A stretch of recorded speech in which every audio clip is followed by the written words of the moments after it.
भगवद्गीता अध्याय 8 अक्षर ब्रह्मयोग. मराठीत संपूर्ण अर्थ.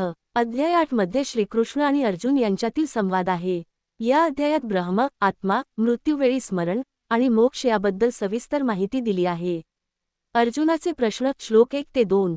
अर्जुन विचारतो, ब्रह्म म्हणजे काय, अध्यात्म म्हणजे काय, कर्म म्हणजे काय, अधिभूत, अधिदैव, अधियज्ञ म्हणजे काय, मृत्यूच्या वेळी देवाचे स्मरण कसे करावे, म्हणजेच जीवन, आत्मा आणि परमेश्वर याबद्दल मूलभूत प्रश्न. श्रीकृष्णाचे उत्तर. श्लोक 3 ते 4. श्रीकृष्ण सांगतात, ब्रह्म अविनाशी, सर्वोच्च तत्व परमेश्वर. अध्यात्म आत्म्याचे स्वरूप. कर्म सृष्टी निर्माण करणारी क्रिया. अधिभूत नाश पावणारी भौतिक वस्तू. अधिदैव देवतांचा अधिपती ईश्वर. अधियज्ञ शरीरात वसलेला परमात्मा. मृत्यूवेळी स्मरण. श्लोक 5 ते 7. जो माणूस मृत्यूच्या वेळी परमेश्वराचे स्मरण करतो तो परमेश्वराला प्राप्त होतो.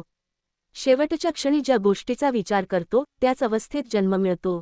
म्हणून नेहमी देवाचे स्मरण करणे आवश्यक आहे.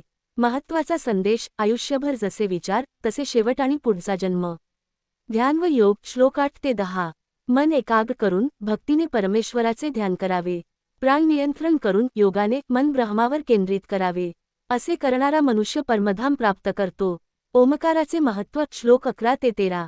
ओम हे ब्रह्माचे प्रतीक आहे. जो ओम उच्चारून आणि देवाचे स्मरण करून शरीर सोडतो तो मोक्ष प्राप्त करतो. परमधाम. श्लोक 14 ते 16. जो नेहमी परमेश्वराचे स्मरण करतो त्याला सहज परमेश्वर मिळतो. या संसारात जन्म मृत्यू चालूच राहतात, पण परमधाम भगवंताचे स्थान मिळाल्यावर पुनर्जन्म होत नाही. सृष्टी आणि कालचक्र. श्लोक 17 ते 19. ब्रह्मदेवाचा एक दिवस बरोबर 1000 युगांचे काल. दिवसाला सृष्टी निर्माण होते, रात्री ती लय पावते. सृष्टी सतत निर्माण आणि नाश होत राहते. परमेश्वराचे स्वरूप. श्लोक 20 ते 22.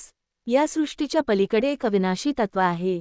तेच परमधाम आहे. ते भक्तीनेच प्राप्त होते. 2 मार्ग. उत्तरायण आणि दक्षिणायन. श्लोक 23 ते 26. उत्तरायण मार्ग प्रकाशाचा मार्ग, मोक्ष मिळतो. दक्षिणायन मार्ग अंधाराचा मार्ग, पुनर्जन्म होतो. हे योगींच्या मृत्यूनंतरच्या मार्गांचे वर्णन आहे. निष्कर्ष. श्लोक 27 ते 28. या ज्ञानामुळे योगी भ्रमित होत नाही. जो भक्ती आणि योगाने जीवन जगतो तो सर्व पुण्यफळांपेक्षा श्रेष्ठ फल मोक्ष मिळवतो. संपूर्ण अध्यायाचा सारांश. परमेश्वर ब्रह्म अविनाशी आहे. मृत्यूवेळी स्मरण अत्यंत महत्त्वाचे आहे. आयुष्यभर भक्ती आणि ध्यान केल्यास मोक्ष मिळतो. ओम आणि ध्यान यांचा विशेष महत्त्व आहे. संसारातून मुक्त होण्यासाठी परमेश्वराची भक्ती आवश्यक आहे. जर तुम्हाला हवे असतील तर लाईक आणि सबस्क्राईब करा. धन्यवाद.